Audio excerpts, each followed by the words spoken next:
Hello दोस्तों, नमस्कार। SM किसी चैनल में मैं आप सब लोगों का दिल से बहुत बहुत स्वागत करता हूं।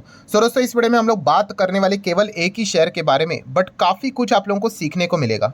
ठीक है, तो वैसे तो देखा गया तो इस प्रकार की चीज़ों को मैं हमारा जो दूसरा चैनल है फ्री स्टॉक मार्केट क्लासेस, वहाँ पे तो बहुत सारे आप लोगों को अलग से सेपरेट डेडिकेटेड वीडियोज़ भी मिल जाएंगे। ज़रूर उसके भी लिंक मैं आप लोगों को प्रोवाइड कर दूंगा। तो चलिए स्टार्ट कर लेते हैं प्रॉपर टॉपिक के साथ। जैसे कि मैंने हमेशा आप लोगों को सिखाया है, सब कुछ बिजनेस ही होता है। अगर आपका बिजनेस अच्छा है तो आपका शेयर काफ़ी अच्छा करेगा। अगर बिजनेस ही नहीं रहा अच्छा, ठीक है, तो फिर शेयर कैसे अच्छा करेगा। इतना सिंपल यहाँ पे शेयर बाजार यहाँ पे होता है। यहाँ पे हम बात करने वाले एक ऐसे कंपनी जिसका बिजनेस वाकई ही हम लोग को बीमार पड़ते हुए देखने को मिल चुका है। बीमार मतलब वाकई में इनके बिजनेस में हम लोग को बहुत बड़ा स्ट्रगल देखने को मिल रहा है, और वो कई समय से चल रहा था। ये अभी की बात नहीं है। हर वक्त कोई ना कोई खबर यहाँ पे आती रहती है, स्ट्रगल भरी, बार बार बार बार बार बार ये चीज़ें यहाँ पे चलती रहती है। एंड इसी चीज़ के चलते ये जो स्टॉक है हम लोग को बार बार यहाँ पे नीचे ही जाते हुए देखने को यहाँ पे मिलता रहता है। ये दिक्कत हम लोग को काफ़ी बार इस कंपनी से रिलेटेड देखने को यहाँ पे मिल चुकी है। दोस्तों, आप सभी लोगों को पता है हमारा एक और चैनल है फ्री स्टॉक मार्केट क्लासेस करके। ठीक है, कल के दिन इस चैनल के ऊपर भी एक इंपॉर्टेंट लेक्चर अपलोड होने वाला है, इसको मिस मत करना, रिमाइंडर सेट करके रख लेना। तो इस चैनल के ऊपर भी मैंने एक वीडियो बनाया था, अगर मैं आपको दिखा दूँ वो मिल जाना चाहिए, ज़्यादा दूर तो नहीं रहेगा। थोड़ा सा और चेक कर लेता हूँ, थोड़ा और नीचे और नीचे। चलो मिल गया, मतलब हो गया, बहुत टाइम हो गया, 1 साल हो गया यहाँ पे, मुझे ऐसा लगा कि अभी बनाया करके। आप देख सकते हो यहाँ पे, जैसे कि मैंने आपको बताया था कि 10 इशारे कि आपकी कंपनी, आपका शेयर डूब सकता है करके। ठीक है, रेड फ्लैग्स ये करके। ठीक है, किसी भी स्टॉक से अगर एग्जिट लेना है तो अगर किसी भी कंपनी में इस प्रकार की घटनाएं अगर हम लोग को देखने को मिल रही ना, तो समझ लेना कि कंपनी कुछ ठीक बिजनेस नहीं कर रही करके। ठीक है, इसके ऊपर मैंने ऑलरेडी वीडियो बनाया था। अगर आपको इस वीडियो का लिंक चाहिए तो मैं ऊपर आई बटन पे दे देता हूँ, चाहो तो इसको वापस रिवाइज कर लेना। ठीक है, तो ये जो 10 सिम्टम्स मैंने आप लोगों को बताए थे, जैसे मैंने इसमें एग्जांपल भी दिया था कि अगर आपको बुखार भी आता है ना, तो इमीडिएटली बुखार नहीं आता है, आपको कुछ सिम्टम्स आना शुरू हो जाते हैं। आपको सर्दी आएगी, थोड़ी सी खांसी हो जाएगी, थकान महसूस होगी, एंड देन आप बीमार यहाँ पे पड़ जाओगे। तो वैसे ही कोई भी कंपनी अचानक से बीमार नहीं पड़ती है, वो कोई ना कोई सिम्टम्स आप लोगों को दिखाई देती है। तो वैसे ही अगर देखा गया जिस कंपनी की अभी हम लोग बात कर रहे हैं दोस्तों, तो ये जो 10 इशारे मैंने आप लोगों को बताए थे, इसमें से काफ़ी सारे इशारे, काफ़ी सारे हिंट्स, काफ़ी सारे सिम्टम्स अभी हम लोग को इस कंपनी में वापस आते हुए देखने को यहाँ पे मिल चुके हैं। यार ये बार बार यहाँ पे ट्रिगर आउट हो रहे हैं, जो कि दर्शाते हैं कि कंपनी फाइनेंशियल क्राइसिस से गुजर रही है। जैसे कि अगर हम लोग बात करें कंपनी के एम्प्लॉयज़ की बात करें, बिल्कुल भी खुश नहीं है दोस्तों। ठीक है, यहाँ पे सैलरी अगर देखा गया तो ठीक है, चल रहा है करके, अभी सैलरी यहाँ पे नहीं मिलनी चाहिए, मतलब डिफॉल्ट नहीं होनी चाहिए, इसलिए काफ़ी सारे लोगों को क्या कर दिया, छुट्टी पे ही भेज दिया। छुट्टी पे भेज दिया मतलब बोला कि ऑफिस पे मत आओ करके। ठीक है, मतलब क्या है, इनके पास पैसे नहीं करके। अनहैप्पी एम्प्लॉयज़ या फिर एम्प्लॉयज़ स्ट्राइक पे चले जाना, इस प्रकार की अगर घटनाएं होती तो ये बिल्कुल भी अच्छी बात नहीं है। तो इस प्रकार की चीज़ें अभी हम लोग इस कंपनी में देखने को यहाँ पे मिल रही है। देन वेंडर की अगर हम लोग बात करें, वेंडर बोले तो जिसके साथ ये कंपनी बिजनेस करती है, डील करती है गुड्स और सर्विसेज से रिलेटेड। तो ऑब्वियसली अगर आप किसी से साथ बिजनेस कर रहे हो भाई, आपको क्या देना पड़ेगा, ऑब्वियसली आपको सामने वाले को पैसा देना पड़ेगा। ये पैसा सामने वाले को नहीं दे पा रहे टाइमली, इससे हम लोगों को दिक्कत यहाँ पे इस कंपनी में देखने को यहाँ पे मिल रहा है। एंड जब इन्होंने पैसा भी नहीं दिया था तो ऑब्वियसली सामने वाली पार्टी क्या करेगी, इनके ऊपर केस किया था, कोर्ट में चले गए थे। एंड कोर्ट में भी जाके क्या बोला था, भाई एक काम करो, ये हमारा पैसा ही नहीं दे रहे, सीधा कंपनी को लिक्विडेट कर दो। लिक्विडेट मतलब पूरा कंपनी को बेच दो, और जो भी कुछ मिल रहा है भाई पैसे बांट दो, वरना तो वैसे ही ये कंपनी पैसे यहाँ पे नहीं दे रही करके। ऐसी काफ़ी बार इनको धमकी दी गई थी, तब जाके हम कह सकते हैं वापस जो वेंडर्स थे उनको पैसे भी यहाँ पे मिले थे। मैं आपको दिखाऊंगा आगे जाके वो सुप्रीम कोर्ट का जो स्टेटमेंट भी उन्होंने यहाँ पे दिया था। चलो अभी दिखा देता हूँ। ये देखिए, अभी की केस यहाँ पे नहीं है, जहाँ पे उन्होंने बोला था कि मतलब लिटरली सुप्रीम कोर्ट ने वार्निंग यहाँ पे दी थी। क्या बोला था उनको कि not bother even if you die, मतलब आप मर भी गए तो भी हमें फर्क यहाँ पे नहीं पड़ता है। आप एक काम करो भाई, आपने यहाँ पे जो क्रेडिट स्विस का पैसा लिया है भाई उनको वापस दे दो। ये इतना, मतलब आप अंदाजा लगाए, इतना ज़्यादा सुप्रीम कोर्ट ने वार्निंग दिया था इस कंपनी को, इतना मतलब वो डिफॉल्ट करते दे ही नहीं रहे थे। ठीक है, तब जाके इन्होंने वापस इनको यहाँ पे पैसे दिए थे, क्योंकि वो बार बार वार्निंग दे रहे थे भाई बंद करो करके। देन कहानी यही तक नहीं रुकी। देखिए, कंपनी को कम बैक करना है तो इनको इन्वेस्टर की जरूरत होती है। ठीक है, इन्वेस्टर मतलब हम बात करें फंड रेजिंग की, एंड फंड रेजिंग से रिलेटेड भी कंपनी ने ट्राई किया था, तो फेल, मतलब जितना उनको चाहिए था 2200 करोड़ के आसपास कुछ तो चाहिए था, 50% ही मिला, केवल 1000 करोड़ ही। बाकी लोग पैसा डालने के लिए रेडी नहीं है। ठीक है, कौन अपना पैसा फंसाना यहाँ पे चाहेगा। फिर भी कंपनी ने समहाउ मैनेज किया, 1000 करोड़ के आसपास कुछ तो फंड मिले, बट इससे कंपनी का जो बिजनेस है वो पूरा स्विंग में वापस स्टार्ट यहाँ पे होने वाला नहीं था। तो फंड्स के क्रंचेस अभी भी हम लोग को देखने को यहाँ पे मिल रहे हैं। देन अगर हम लोग बात करें तो कॉम्पिटिटिव वर्ल्ड है, कॉम्पिटिशन यहाँ पे लगातार बढ़ते हुए देखने को मिल रहा है, और उनका जो कंपटीशन है जिसके साथ अभी हो रहा है भाई, वो तो इतना कोसों दूर आगे यहाँ पे भाग चुका है कि नज़र भी नहीं आ रहा है। और ये कंपनी हम लोग को पीछे देखने को मिले, इनका कॉम्पिटिटर लगातार कैपेक्स करते जा रहा है, एक्सपांशन करते जा रहा है, एंड इन कंपनीज के पास सर्वाइव करने के लिए भी ढंग से पैसा नहीं है, तो एक्सपांशन की तो बात ही छोड़ दीजिए।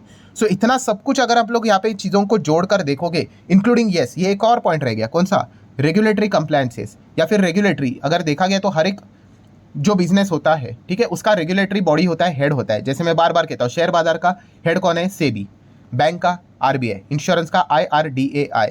सो वैसे अगर एविएशन सेक्टर की बात करें तो हेड कौन होता है, DGCA। सो इनके हेड की बात करें तो इनको यहाँ पे एक हिंट मिली थी कि कंपनी का मतलब काम ढंग से यहाँ पे नहीं चल रहा है, इसलिए उन्होंने क्या किया था, इन्वेस्टिगेशन कंडक्ट किया था। इन्वेस्टिगेशन बोले तो ऑडिट, एंड ऑडिट करने के बाद उनको पता चला कि भाई यहाँ पे कुछ तो गड़बड़ नजर आ रही है, तो इन्होंने और डिटेल सर्विलेंस के ऑर्डर्स पास कर दिए, मतलब और इनकी छानबीन यहाँ पे की जाए। सो मतलब अगर आप चेक करोगे, इन सभी चीज़ों को जोड़कर देखोगे तो कौन सी वाइब आ रही है भाई, पॉजिटिव वाइब थोड़ी ना आ रही है कि कंपनी एकदम मल्टीबैगर बनेगी करके। ठीक है, पैसा लगाना है नहीं लगाना है भाई वो आपकी मर्जी, मैं कोई रिकमेंडेशन नहीं दे रहा हूँ, मैं बिजनेस पॉइंट ऑफ व्यू से बात कर रहा हूँ। ठीक है, तो आज के दिन तो स्टॉक ठीक है 5.5% यहाँ पे गिर गया।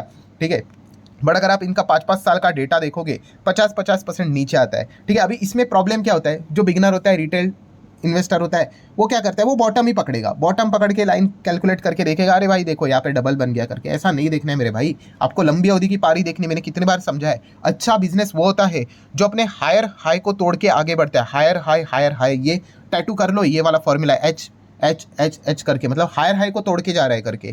ठीक है, मतलब कैसे, ऐसे लेफ्ट टू राइट ऊपर, फिर हायर हाई तोड़ दिया, फिर एक और हाई तोड़ दिया, एक और हाई तोड़ दिया, ये कंपनी होती है फंडामेंटली स्ट्रांग। ठीक है, ऐसा तो हाई कभी ना कभी टूटेगा ही नीचे से। ये देखो यहाँ पे भी टूटा, यहाँ पे टूटा, ये देखो यहाँ पे भी टूटा। अभी किधर है कंपनी, नीचे है, पिछले प्रीवियस क्लोज मतलब जो था उस लेवल से, तो फंस जाते हैं लोग। तो ये चीज़ आपको समझ में यहाँ पे आनी चाहिए। कंपनी काफ़ी ज़्यादा दिक्कतों से यहाँ पे चल रही है। तो कौन सी कंपनी दोस्तों, वो है स्पाइस जेट। स्पाइस जेट की अगर हम लोग बात करें, आप देख सकते हैं DGCA जो कि इनकी रेगुलेटरी हेड बॉडी है, उन्होंने इस कंपनी को, एयरलाइन को अंडर एनहांस सर्विलेंस में यहाँ पे डाल दिया। ये मैंने कल के दिन भी आप लोगों को बताया था, और जैसे कि बताया था कि आज के दिन इसमें गिरावट के ही चांसेस काफ़ी ज़्यादा हम लोग को देखने को यहाँ पे मिल रहे हैं। सो अगर देखा गया, बेसिकली एक स्पेशल ऑडिट कंडक्ट किया गया था।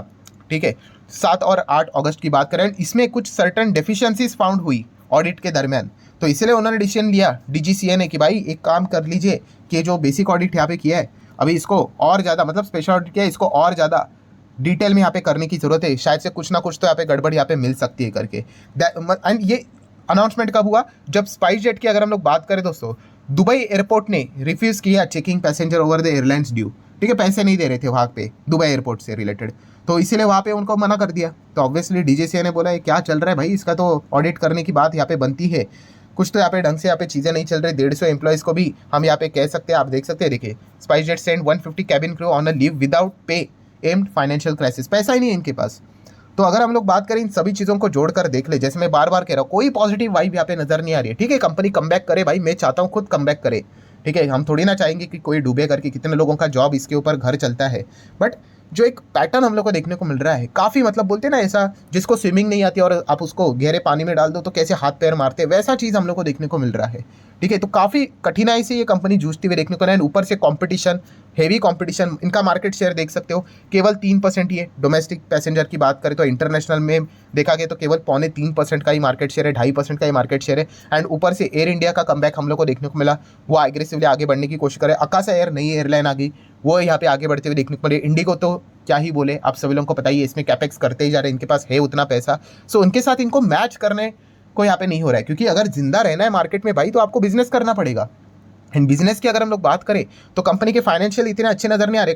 आप कंपनी की बैलेंस शीट को चेक कीजिएगा, आराम से आपको पता चल जाता है कि कंपनी कितनी बीमार है करके। लाइक आप रिजर्व्स देख लीजिए, माइनस में देखने को मिल रहे हैं, विच clearly indicate that the company कि लॉस में है करके। ठीक है, माइनस में रिजर्व मतलब लॉस में, लॉस कैरी फॉरवर्ड हो रहा है, रिजर्व्स में जा रहा है करके नेगेटिव।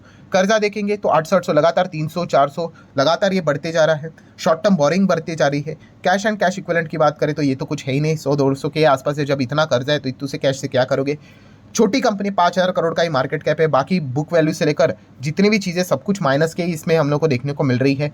ठीक है, देन अगर हम लोग कंपनी के P&L की बात करें तो P&L भी अगर आप देखोगे नेगेटिव भी हम लोग को देखने को यहाँ पे मिल रहा है। कई समय से माइनस ही देखने को मिल रहा है। ऑल्दो अगर देखा गया इनके लिए एयरलाइन सेगमेंट के लिए गोल्डन पीरियड है भाई इंडिया में। जैसे मैं इंडिगो को स्टडी करते वक्त आपको बोल रहा था कि इस चीज़ को ग्रैब करो, अपॉर्चुनिटी को, डिमांड है करके सप्लाई करो। बट इनके पास मतलब सप्लाई तो करना चाहते हैं, बट सप्लाई करने के लिए भाई पैसा तो चाहिए। आप पैसा दोगे तो आप जाके एयरलाइन खरीद के आओगे एंड उसको उड़ाओगे तो पैसा आएगा करके। बट फंड रेजिंग के लिए प्रॉपरली फंड रेज ही नहीं हो रहा है। रिसेंटली 3,000 करोड़ के QIP के लिए मंजूरी यहाँ पे मिली थी, ठीक है। अभी उसका आगे क्या होगा वो देखने वाली बात होगी। शेयर होल्डिंग पैटर्न की बात करें तो आप देख सकते हो मैक्सिमम प्रमोटर एंड पब्लिक ही देखने को मिला है। PPE है यहाँ पे, FISDs आप देख सकते हो, इतने ज़्यादा कुछ है नहीं, ठीक है। तो ये सारी चीज़ों को अगर हम लोग जोड़कर देख ले तो एक ही वाइब यहाँ पे क्लियर कट सामने आ जाती है कि स्पाइस जेट की अगर हम लोग बात करें तो बार बार इसमें हम लोगों को इस प्रकार की चीज़ें देखने को मिली। अभी की बात नहीं है, अगर आप इसका मैक्सिमम चार्ट पैटर्न ओपन करो, ये देखो बार बार ये होता रहता है। अभी क्या होता है कि एक अच्छी खबर आ गई, जैसे कि अभी कोर्ट का जो मैटर यहाँ पे चल रहा था, ये वाला मैटर देखिए, ठीक है। अभी जो आपको बताया ना कि अनपेड ड्यूज क्रेडिट स्विस को दे दो करके, तो वार्न किया था स्पाइस जेट को, तो उन्होंने बाद में दे दिया, तो इसलिए स्टॉक रॉकेट बना। अरे रॉकेट मतलब वो ट्रेडिंग एक्टिविटी हुई। आपको ये डिफ्रेंसिएशन करना आना चाहिए भाई, ट्रेडिंग क्या है और इन्वेस्टिंग क्या है, ठीक है।